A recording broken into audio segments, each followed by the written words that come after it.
So, get this. What if you could take a single, ordinary photograph and use it to create an entire virtual world? Sounds like science fiction, right? Well, that's exactly what we're diving into today. A technology that can spin one picture into a super complex AI-powered social simulator. I mean, really think about it. You're scrolling through your phone, you see a picture, maybe a candid shot from a party. What are you really looking at? It's just a moment frozen in time, right? But what if it's more than that? Yeah, a lot more. It turns out that one single moment can actually become the blueprint for countless other moments, moments that never even happened. All right, so let's get into it. This whole story, it all starts with this one image. And I want you to look closely, because it's not some scientific diagram, it's not a complicated data set. Nope, it's just a photo. A casual group shot of 4 people hanging out at a hotel. Seems pretty ordinary, right? But, and this is where things get wild, a company called DBbun took this totally normal, non-scientific photo and fed it into something they call a reproducibility simulator.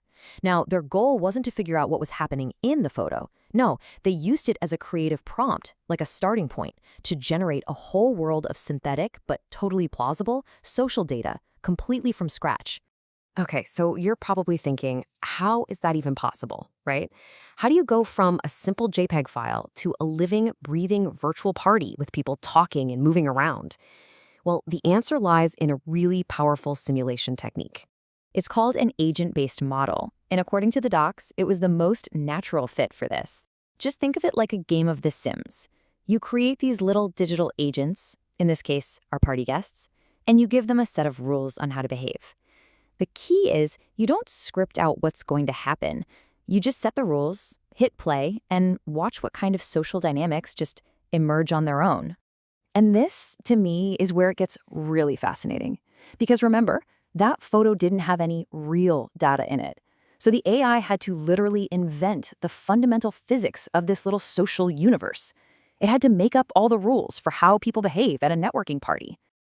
Okay, so let's look at rule number 1 that the AI came up with. It decided that you can only start talking to someone if you're within 2 meters of them, kind of like a personal space bubble.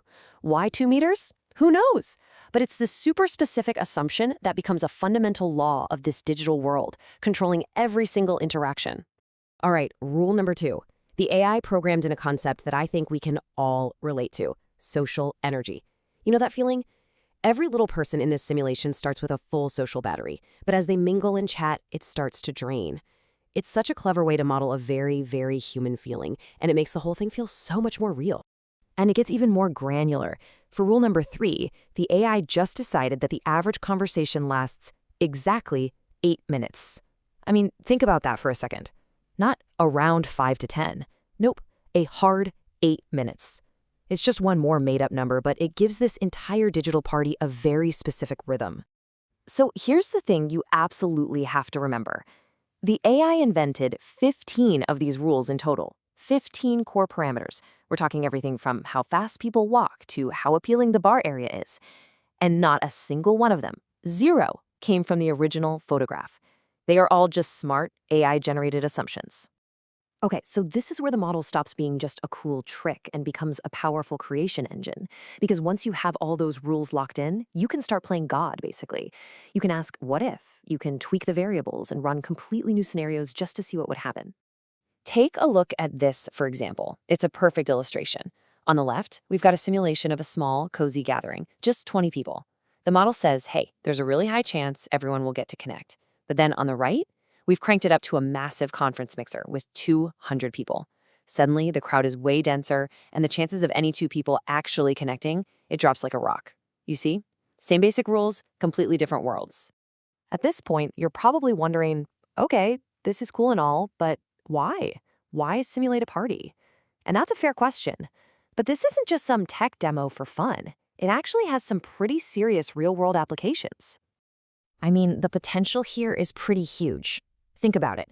Event planners could use this to test out different room layouts to see what gets people talking the most.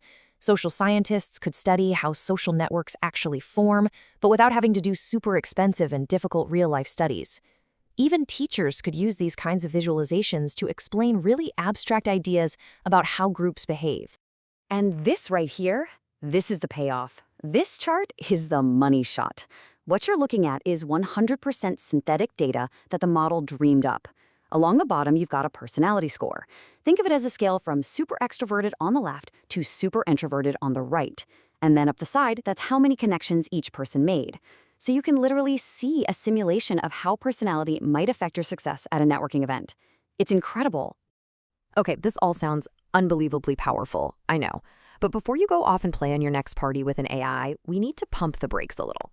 Because the creators themselves put a very, very important warning label on this. And this is a direct quote from their own disclaimer. They are crystal clear about this. This is a tool for exploration. It is not a crystal ball. They say you have to check its results against real-world data before you even think about using it to make an actual decision. And just to really hammer this point home, they literally call the whole thing an early version.